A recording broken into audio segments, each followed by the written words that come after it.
And so our whole economy is in trouble. He's destroying the middle class. And right now, this was $50 in 1972. It's now 2000. That means this thing here is going down. This is trash. In today's video, best-selling author Robert Kiyosaki warns that most of the people will gonna get wiped out. He reveals that this crash is worse than 2000 and 2008. Before listening to him, please ensure to smash the like button and subscribe to the channel. At my age, I have no idea what's going on anymore. It doesn't make any sense.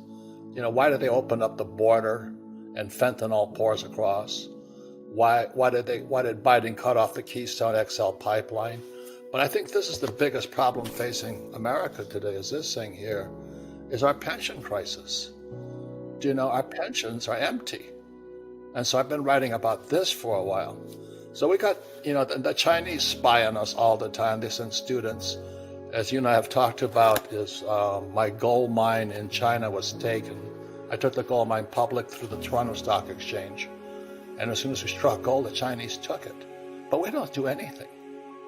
So why?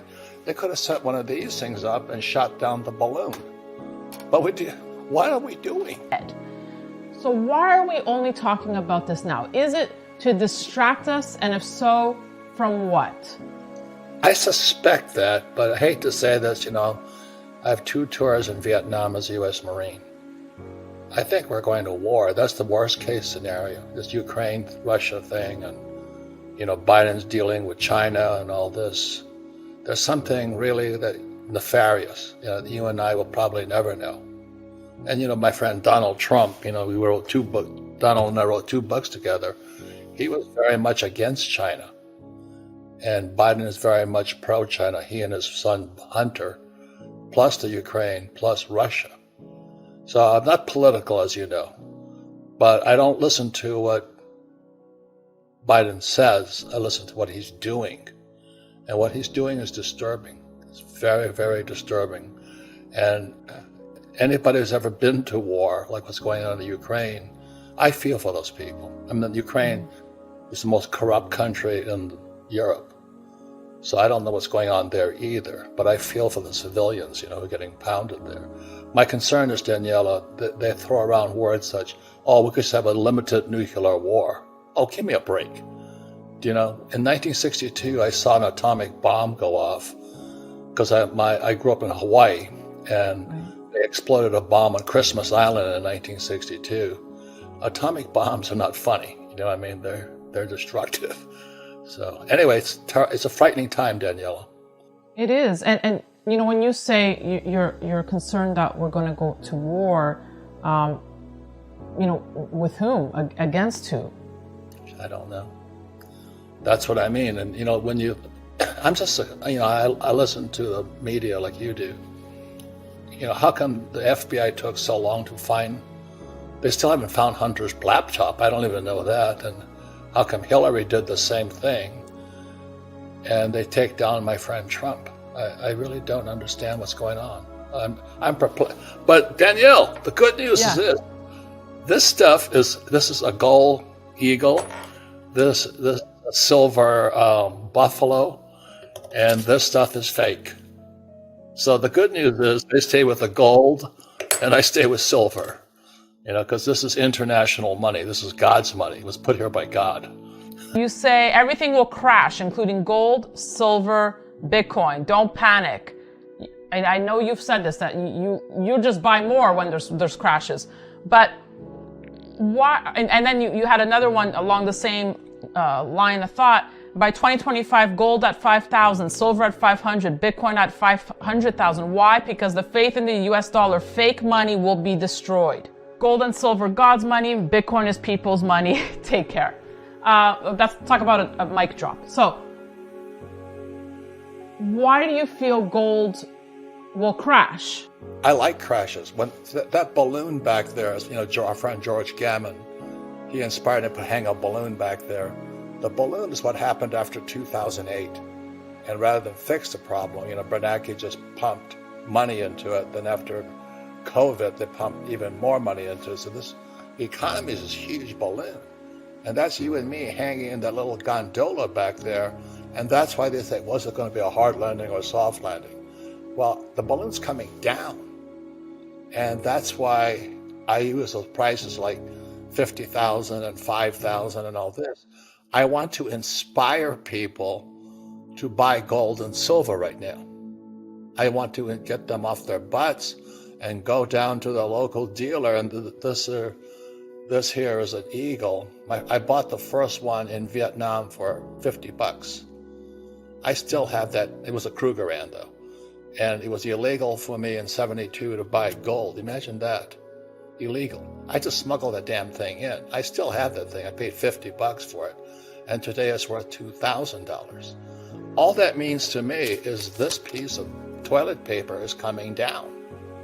So I'm doing my best, like you are in Stansbury, to do our best to get people off of fake money, which is this stuff here, toilet paper, and get into silver. I love silver. How many years I've been talking about silver?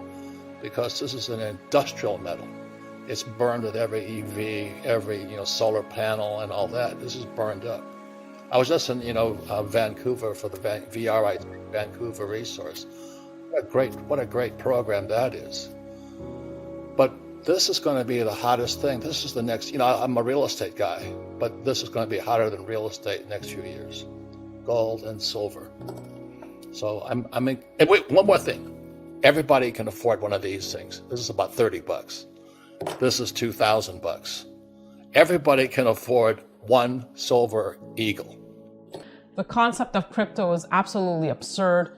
I mean, what's your take? I know for you, it's all about just finding a good investment and not almost overthinking it. But, any thoughts on his view of things? Well, Charlie Munger's an old man like me. We're about the same age, so... No, wait, Robert, he's like 95. Well, we're in the same category. Okay. But, when I wrote this book here, Who Stole My Pension, my concern here is that the boomers are the biggest generation in history. And when their pensions go, it's going to suck cash out of the stock market.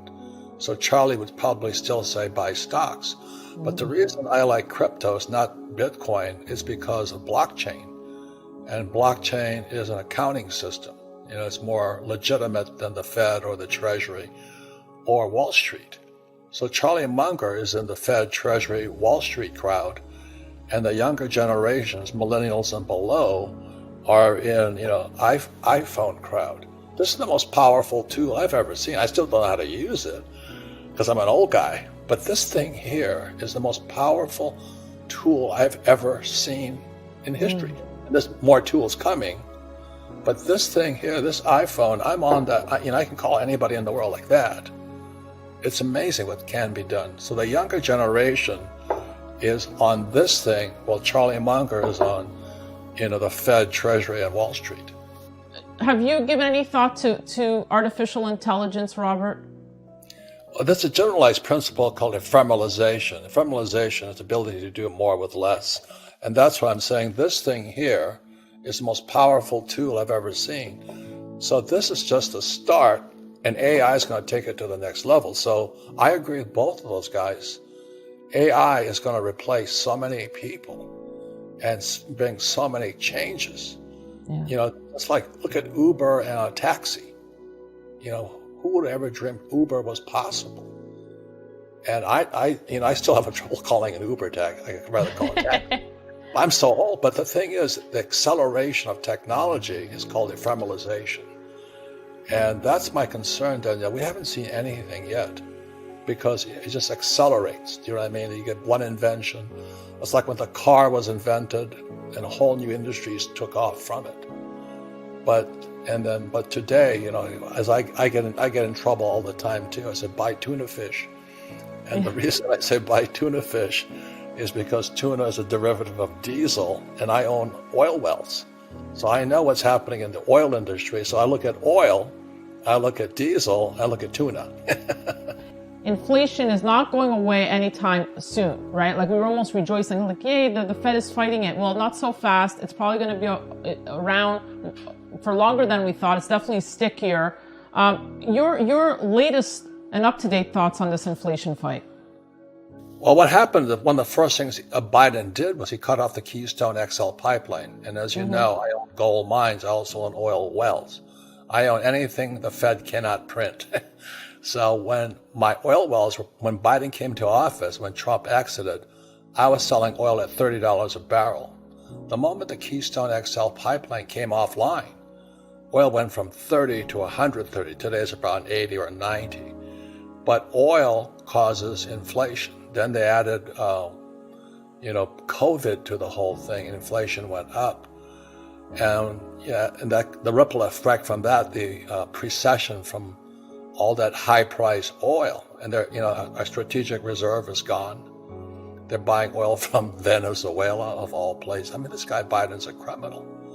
He's buying it from Venezuela, and so our whole economy is in trouble. He's destroying the middle class, because the middle class is the guy standing there next to their SUV, pumping gasoline, making me richer, because I'm now selling oil for 80 a barrel. But the price of oil keeps going up, our economy keeps coming down. So what do you expect to happen?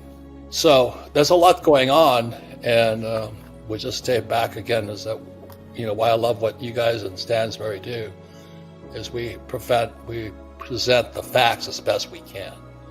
And right now, this was $50 in 1972. It's now $2,000. That means this thing here is going down. This is trash.